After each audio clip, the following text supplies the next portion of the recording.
on se retrouvait avec des problèmes de douleur due à compression tumorale.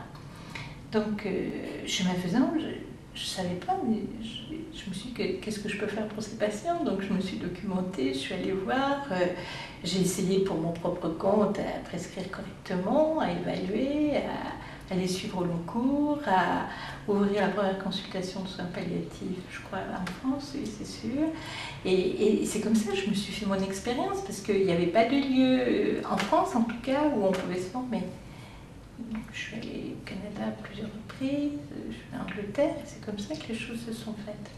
Petit à petit. Donc, je me suis un peu décalée du vécu du bloc opératoire pour aller sur le lieu où étaient les patients, c'est-à-dire les salles et puis la consultation. Donc, petit à petit, j'ai abandonné mon vécu d'anesthésiste du bloc opératoire pour être beaucoup plus dans le dialogue, hein, parce qu'au bloc opératoire, on ne peut pas dire qu'on est dans le dialogue avec les patients, au contraire, on les fait taire en les endormant. Enfin, c'est pas le but, mais ça n'empêche que c'est le résultat.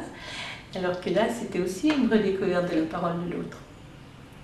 C'est vrai que ce fil rouge, il est fait de beaucoup d'anonymes, de gens dont je ne peux pas arriver à me souvenir là tout de suite, mais qui sont tout aussi importants, même s'ils ne sont pas prestigieux. Je pense à tous ces patients qui m'ont initié à leur souffrance, à m'obliger à me taire, à entendre plus que la douleur, mais la souffrance, à m'obliger à dire mais qu'est-ce que je fais là? Pourquoi j'ai choisi d'être avec eux? Et c'est eux qui m'ont obligée à tous ces questionnements pour pouvoir avoir un peu plus de quiétude auprès d'eux.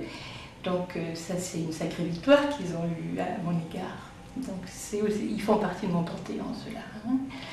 Et puis, bien sûr, toute la communauté des soins palliatifs, je dirais du départ, où on était quand même une frange d'une 50aine de personnes, mais où on avait beaucoup de liens les uns avec les autres et qui faisait qu'on était un vrai groupe. Hein. Mais les soins palliatifs ont beaucoup hérité de toute l'avancée de la pharmacologie, par exemple, du maniement des médicaments, d'une meilleure connaissance de l'impact des molécules. Donc ça a quand même été une avancée très importante pour la pratique du soin palliatif, mais moi je vois encore une avancée plus importante, enfin est-ce que c'est plus important? C'est tout aussi important, c'est la place de la parole du malade.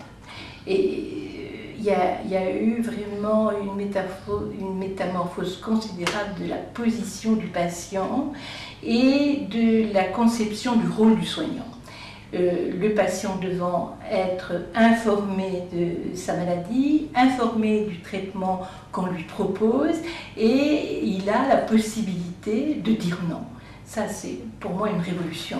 Depuis le début de mes études de médecine, enfin, j'ai commencé, je suis rentrée en fac en 60, j'ai passé ma thèse en 68.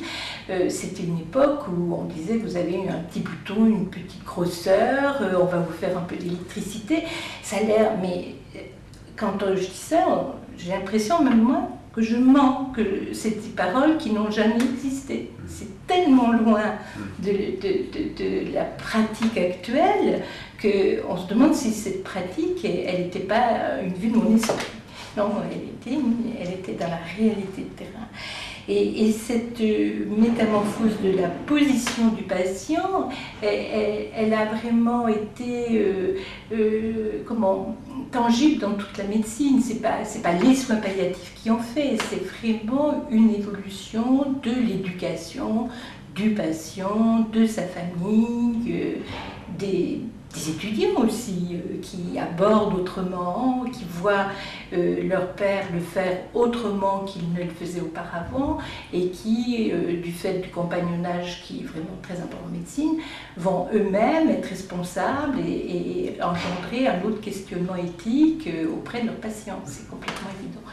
Et pour moi, ça, c'est complètement révolutionnaire. Et puis, ce qui est aussi pour moi très tangible, c'est une autre façon pour le soignant de se sentir concerné par l'accompagnement des gens en fin de vie. L'accompagnement, et donc c'est un mot même qui n'avait pas hésité auparavant, l'accompagnement des malades en fin de vie fait partie du soin. Et ça aussi, ça nous semble évident. Ça n'a pas toujours été. On a l'habitude de dire que la mort n'est pas une maladie. En effet, la mort, c'est notre dernier passage pour on ne sait pas quoi. Mais ça n'empêche que le mourir et l'accompagnement du mourir est un acte de soin, avec une étude, avec les sciences sociales, les sciences psychologiques qui se posent et qui nous ouvrent à plein de questionnements. Mais non seulement ça, mais c'est aussi une certaine médecine avec un savoir pour prescrire, pour faire en sorte qu'il y ait un respect de la qualité de la vie chez ces patients, une souffrance étudiée non seulement des patients mais aussi des familles, un certain savoir pour aborder leurs questionnements et puis une prise en charge. Et ça, c'est vraiment révolutionnaire par rapport à il y a même 30 ans, je veux dire, au point où maintenant la loi nous oblige. Mais la loi n'est pas arrivée comme ça. La loi, elle n'a fait que résumer des pratiques de terrain qui évoluaient.